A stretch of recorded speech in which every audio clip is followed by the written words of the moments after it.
After a month's delay, the movie Youth by director Feng Xiaogang has been released and taken first place at the Chinese mainland box office. What are the reasons for its critical and commercial success? War is often a hot topic for the movie industry, but there are three wars that can hardly be seen on the screen: the Korean War, the China-India border conflict, and the 1979 war against Vietnam.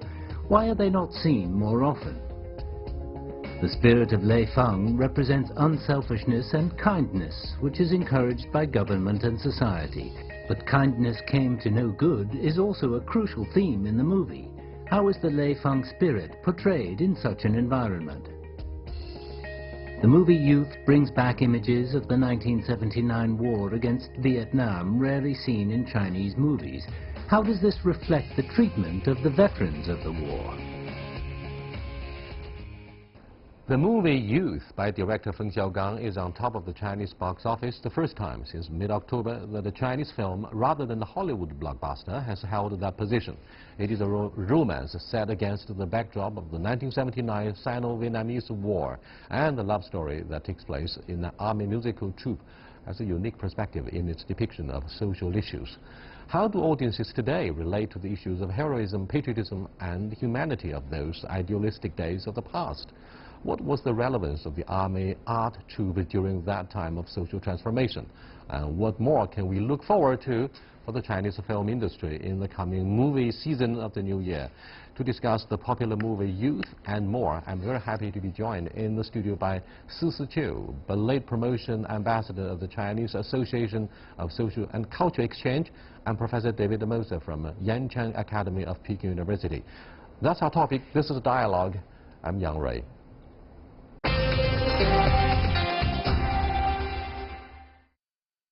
Welcome to our discussion here about the movie Youth. Surprisingly, there were a lot of critical reviews about this movie. However, the box office proved, those guys were proved wrong. Surge in the box office shocked people like me. Now, that reminds me of the backdrop against which Feng Xiaogang directed this movie. He wrote his biography, I Present My Youth to You, 我把青春献给你. That was in 2002, 15 years ago. How are the director's personal experience and understanding reflected in this film, David?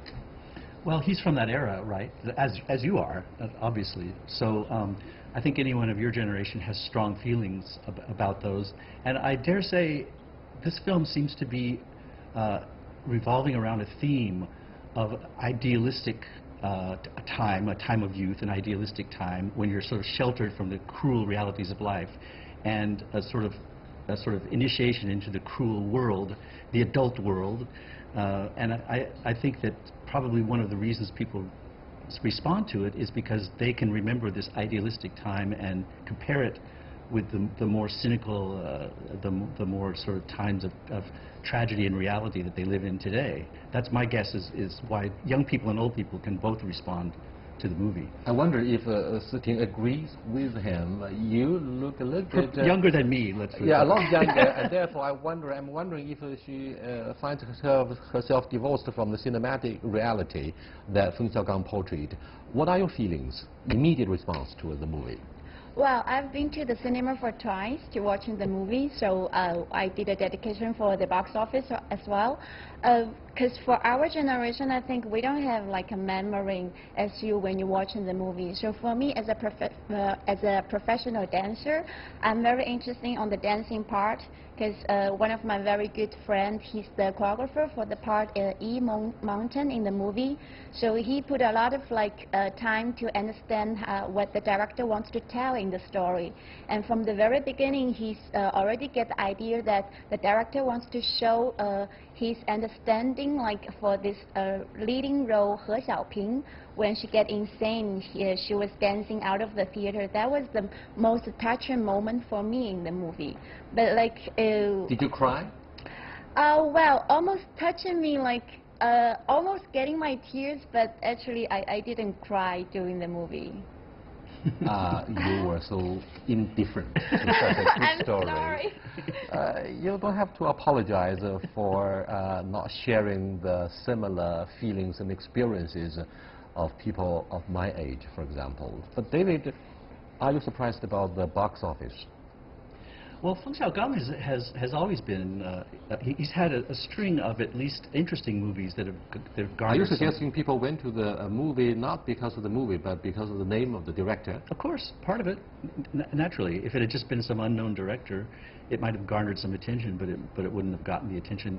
He's done a series of historical films about Chinese history, Aftershock, and toward 1942, and these films that deal with the Chinese past in complex ways. And so I think people were curious about this, but also I think because of the autobiographical aspect of it, that's based on a book that's based upon the book that recounts the period at that time, and Feng Xiaogang himself was part of that period also, and worked in that area. So I think that's part of the reason.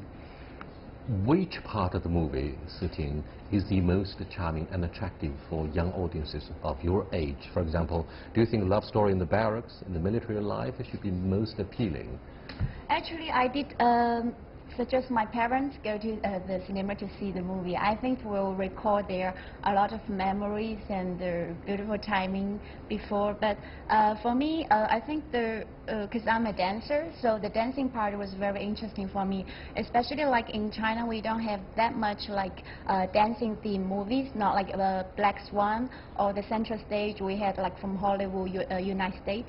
So the dancing part was very interesting, and also I think the director, he was using all the young generation actors is also like a point to attract the young audience to go in the cinema to see the movie.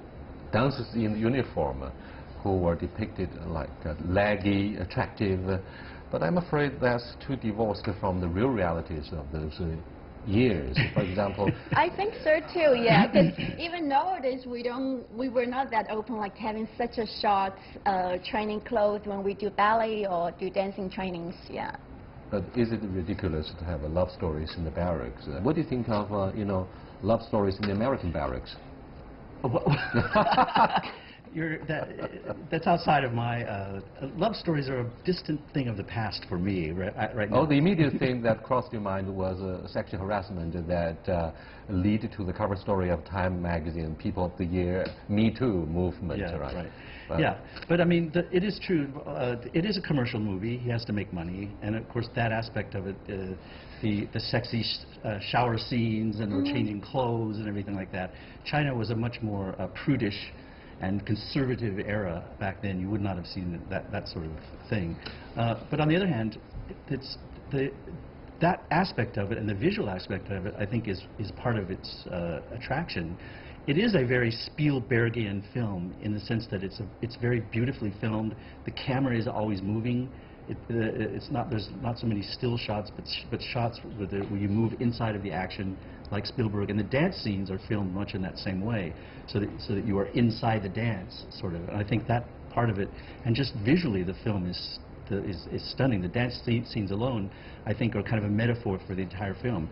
In a way, the dance scenes are in a sort of the core meaning of the film is in the dance scenes. One of the very most important part in the movie. Exactly, yeah. And also I think the music that the director is using, you can hear like Tchaikovsky, Swan Lake music, and you have also this China army music things, and yeah, it's very interesting for us. Well, many critics of Youth were shocked by the box office, partly because of two things. One reason was the lack of leading characters, and the storyline was pretty loose. Secondly, the use of too many songs to arouse emotions. That's too much, and too little for the story itself. What do you think of the use of many songs? Are they useful for good storytelling? I think it's very useful. I mean, for me, like music, especially like art, there's no boundary to like for age or for countries. So if he pick like touchable music, also like at the end of the movie, this 绒花, I mean, I haven't heard it like before I see this movie, but the first time when I hear the music, I liked it, and I was searching the song, and I would listen and listen again. So I think the music actually helped a lot in the movie. Yeah, I think I disagree with the idea that music is overbearing. I know the score, the soundtrack is very, in Chinese we say 肉麻, very overly sentimental. But music is, there's no better way to evoke the time and the feeling of an era than the music. Everyone remembers the music that they heard at the time of their youth. And there's also, the music is used in interesting ways. So for example, when there's this song playing by Teresa Deng Lijun, the pop song, sort of spurs Liu Feng to his emotions.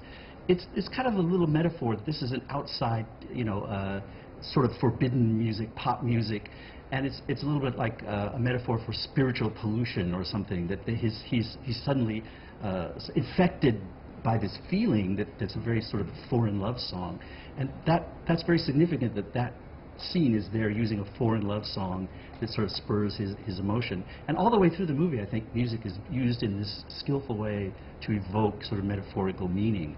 I thought the music was actually overbearing, yes, but it was used very well for the emotional effect. Music does help evoke memories. Indeed. Bring back a lot of memories about the particular period of time, particularly the darkest days in the Cultural Revolution. Deng Lijun came in time to remind people in uniform, in the barracks, of the human aspects, human emotions. Therefore, were you surprised by Liu Feng's embrace of the girl he quietly loved, and for that particular reason he was ousted from the barracks and he was sent to the border to fight the Vietnamese back in 1979? Yeah, that was a little bit shocked for me, actually. I mean, I didn't really see a romance in the movie for me. It's like, it's like in the beginning of a love story, but actually nothing really happens. And even when it hit to the end of the movie, it's like both of them, they didn't really have a choice for their life. They stuck together. It's not like because of true love or something. No true case, no true bear hug, and yet the original title of the movie, based on which the movie was adapted, is called You Touched Me. You Touched Me means sexual harassment. That caused an uproar and led to the end of his life in the barracks. Liu Feng was sent to the border area and was involved in a very tough battle against the Vietnamese in 1979. What do you think of this true and human aspect? He was seriously misunderstood and humiliated, of course. In a way, this is one of Feng Xiaogang's most dark and sort of depressing or sort of pessimistic movies.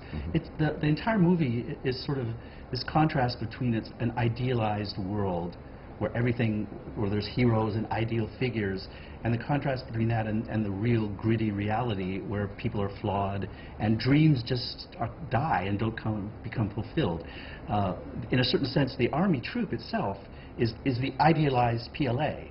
It's dance movements, and everyone have beautiful bodies, and the guns don't really fire real bullets, and the costumes are beautiful, but then that contrasts with the actual reality of war. And the same thing with love. You have this ideal of platonic love, but then once the touch happens, once the people get together, and once it becomes embedded in a social context, then things can go wrong. It can be misunderstood. You can be ostracized, or the reality of love is messy and not so beautiful, but the idealization of it is wonderful. And the movie plays with this play between the ideal purity and the sort of reality of real life in a very effective way. I think that theme pervades every scene. And ironically, people saw a split picture between the purity and utopian sanctuary for descendants of the revolutionary families and people from humble family backgrounds like He Xiaoping and Liu Feng,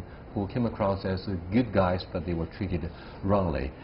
You are watching Dialogue with David Moser and Si Ting-Chiu. We are discussing the impact box office of Youth, yet another popular movie by Feng Xiaogang. When we come back, we'll be joined by Teng Jimeng, our regular movie critic, so stay with us. Welcome back. We are happy to be joined here in the second half of the show by Teng Jimeng from the Beijing Foreign Studies University. Jimeng, kindness came to no end. That is the most embarrassing part of the movie, the storyline. It is also a crucial theme reflected in the movie for both the main character Liu Feng and He Xiaoping. What do you make of this? What about the social reasons and reality reflected here?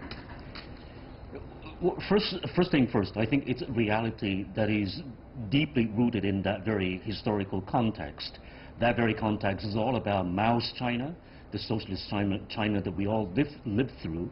It is also a highly polarized society in which that you have high levels, I mean, government cadres, these military compound kids, while at the same time we also have these populist grassroots kids out there on the streets fighting for survival almost on a daily basis. If you check out Jiangwen's In the Heat of the Sunlight, you can see these kids representing that very elitist military compound kids versus those out there, kids on the streets, surviving, thriving, and maybe dying during those very bloody battle out there fighting with the bricks. This film, I think, represents a much higher kind of a realistic reality. It is basically a reality check. If those of you who want to penetrate or infiltrate into this very compound kids complex, basically you will end up in fiasco.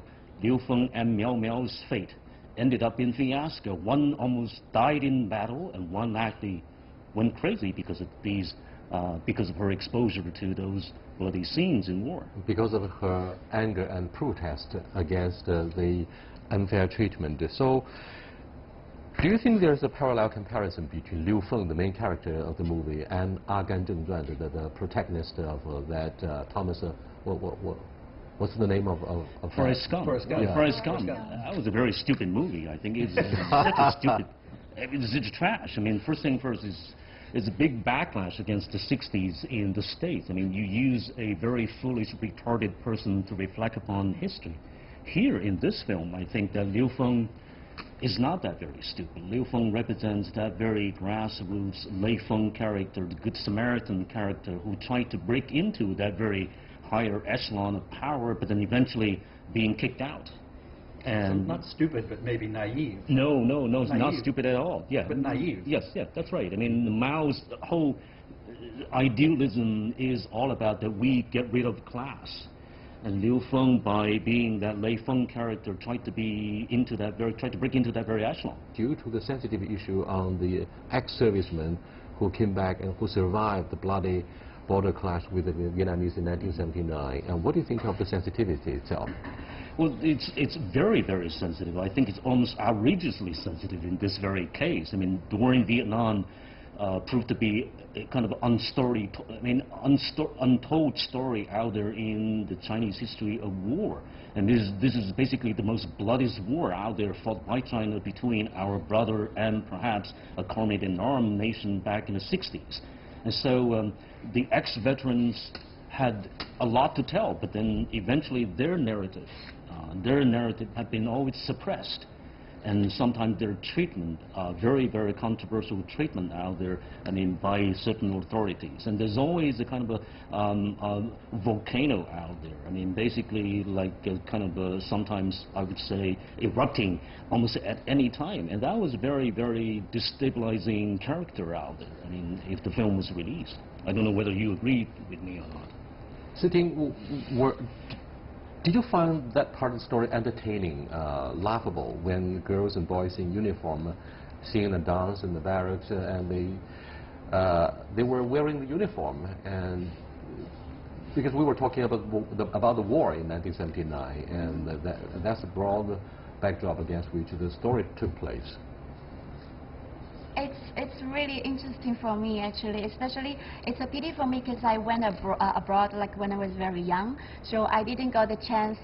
For example, like in China National Ballet or at the Shanghai Ballet Company, they dance the Revolution Ballet, we call the the white hair lady, and also the red detachment of women. These are two like very famous Chinese ballet based on the revolution stories.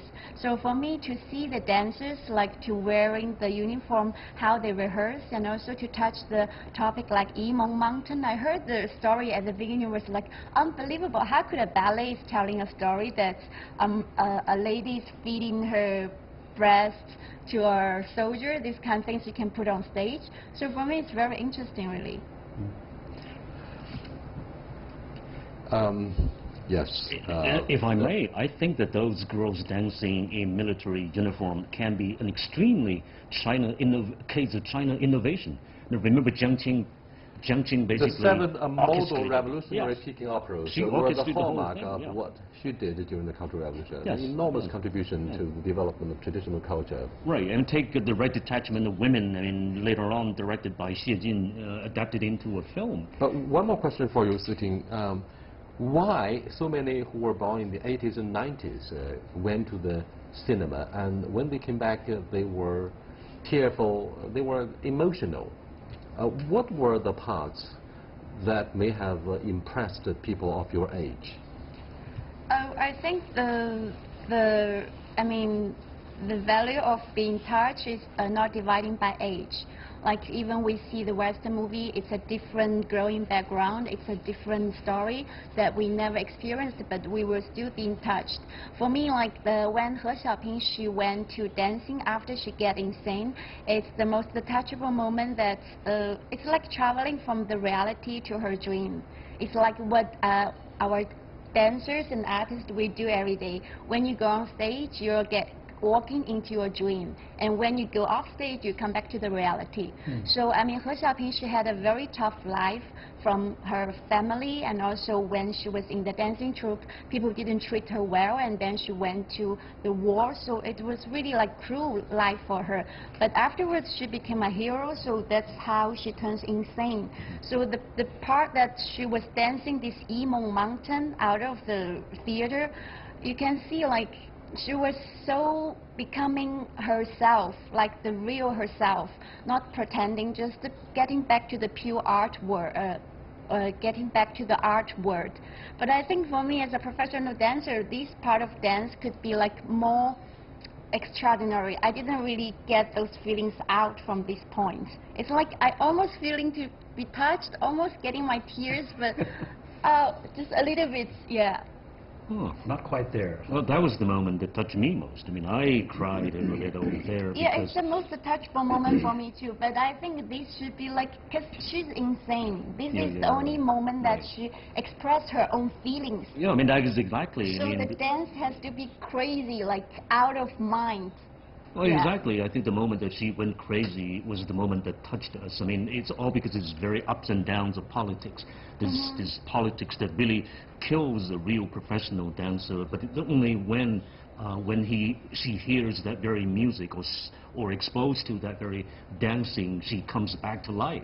I mean, it's about. Simon, do you think the story is actually vehemently critical of national character of the Chinese? If you look at why Liu Feng was so lonely, so isolated, when he was ousted from the troupe, he got to go to the logging company, and he got to go to the forefront of the border clash.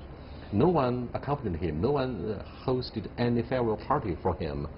And when he was working as a migrant worker in Sanya, the coastal city of Hainan province, the local cops treated him brutally, and yet, I mean, the decency of humanity was seriously distorted. Why people fail to react to the beautiful side of humanity? I mean, why people were so quiet? We were discussing Good Samaritan law in this context, perhaps.